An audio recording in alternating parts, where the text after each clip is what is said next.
आज हम बात करने वाले हैं एक ऐसी कहानी की, एक ऐसी सच्ची कहानी जो सुनने में अविश्वसनीय लगती है।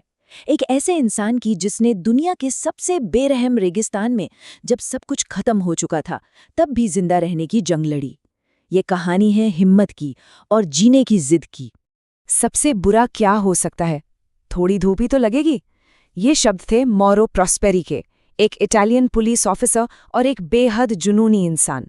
रेस के ठीक पहले उनकी पत्नी थोड़ी परेशान थी, तो उन्होंने बड़े आत्मविश्वास से यही बात कही थी। उन्हें क्या पता था कि यही धूप उनकी जिंदगी का सबसे बड़ा इम्तिहान लेने वाली है। तो आखिर ये रेस है क्या चीज़? चलिए समझते हैं। देखिए, ये कोई आम मैराथन बिल्कुल नहीं है। इसे आप इंसानी सहन शक्ति की, कह सकते हैं, आखिरी हद तक की परीक्षा मान सकते हैं। इस रेस को दुनिया की सबसे मुश्किल दौड़ में से एक माना जाता है। और क्यों? क्योंकि यहाँ जीतना इतना जरूरी नहीं जितना जिंदा रहना है। सोचिए, धावकों को अपना खाना, स्लीपिंग बैग, पानी, सब कुछ अपनी पीठ पर लाद कर चलना होता है। वो भी सहारा रेगिस्तान में, जहाँ तापमान 50 डिग्री सेल्सियस तक पहुंच जाता है। आयोजक तो बस कुछ चेक पॉइंट्स पर थोड़ा बहुत पानी देते हैं। मतलब ये सच में सहन शक्ति का इम्तिहान है। तो तारीख थी 10 अप्रैल 1994। रेस शुरू हुई। मोरक्को के उस तपते रेगिस्तान में सैकड़ों धावक दौड़ रहे थे। उन्हीं में से एक थे मोरो, अपने दोस्त जिवानी के साथ, पूरे जोश में। और शुरुआत में सब ठीक था। पहले 3 दिन तो बहुत अच्छे गए। करीब 96 किलोमीटर का फासला तय कर लिया था उन्होंने। सब कुछ प्लान के मुताबिक ही चल रहा था। लेकिन फिर कुछ ऐसा हुआ जिसने सब कुछ बदल दिया। ये जो सहन शक्ति की परीक्षा थी ना, वो अचानक, पलक झपकते ही जिंदगी और मौत की लड़ाई बन गई। ये बात है चौथे दिन की, रेस का सबसे लंबा और मुश्किल हिस्सा। और तभी दोपहर के वक्त अचानक मौसम ने करवट ली। पहले एक हल्की सी हवा चली, फिर देखते ही देखते रेत की एक पीली दीवार क्षितिज पर खड़ी हो गई। कुछ ही मिनटों में एक भयानक रेतीला तूफान आ गया, जो 1-2 घंटे नहीं बल्कि पूरे 8 घंटे तक चला। हवा इतनी तेज थी मानो सांस लेना भी दूभर हो गया हो। अब देखिए, रेस के आयोजकों ने तो तूफान की वजह से रेस को वहीं रोक दिया, लेकिन मौरो ने सोचा कि अगर वो चलते रहें तो शायद रास्ता नहीं भटकेंगे। और यही उनकी जिंदगी की सबसे बड़ी, सबसे घातक गलती साबित हुई। वो उस तूफान में दौड़ते रहें और रेस के सही रास्ते से मीलों दूर निकल गए। और जब वो तूफान थमा तो चारों तरफ सिवाय रेत के कुछ नहीं था। अंतहीन रेत का समंदर। कोई रास्ता नहीं, कोई इंसान नहीं, बस वो अकेले थे। अब सवाल ये था कि इस वीराने में कोई कैसे जिंदा बचेगा। तो यहीं से शुरू होती है असली कहानी। एक ऐसी कहानी जो किसी की भी रूह कंपा दे। एक इंसान की इच्छा शक्ति की अकल्पनीय परीक्षा।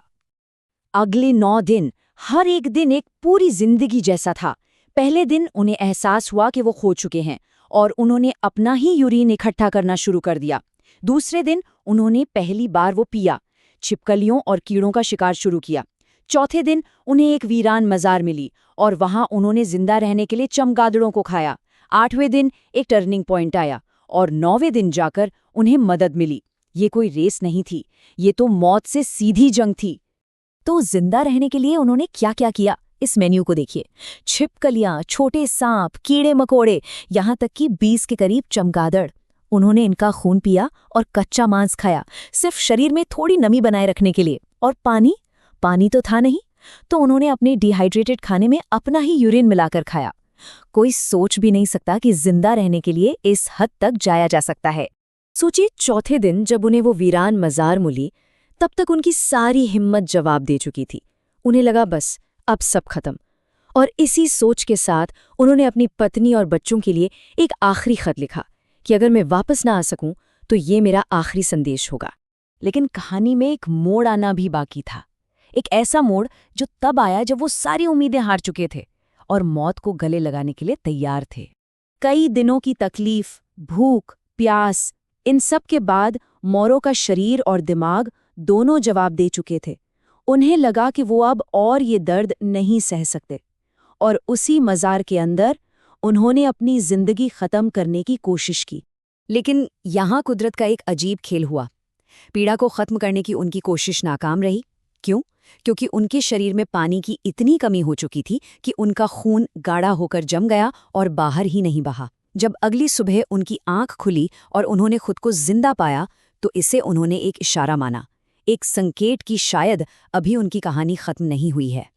तो जो मौत को गले लगाने की कोशिश थी, वही उनके दोबारा जिंदा होने की वजह बन गई। इस एक पल ने उनके अंदर जीने की आग को फिर से जला दिया।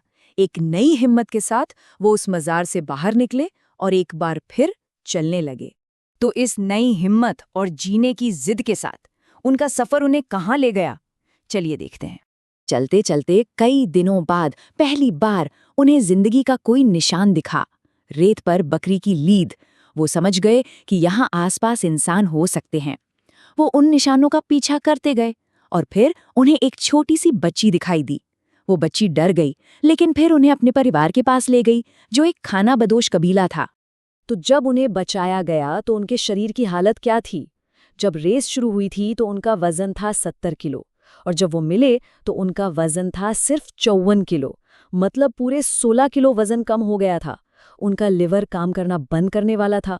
डॉक्टरों ने भी कहा कि उनका बच जाना किसी चमत्कार से कम नहीं है। लेकिन रुकिए, कहानी अभी खत्म नहीं हुई।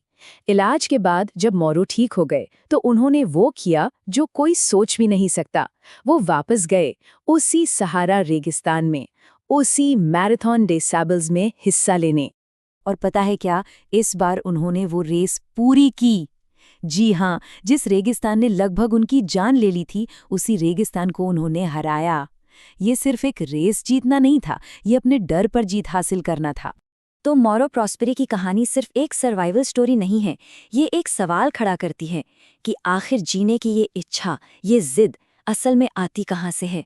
जब सारी उम्मीदें खत्म हो जाती हैं, तब भी इंसान के अंदर लड़ने की वो आखिरी चिंगारी कहाँ से जलती है।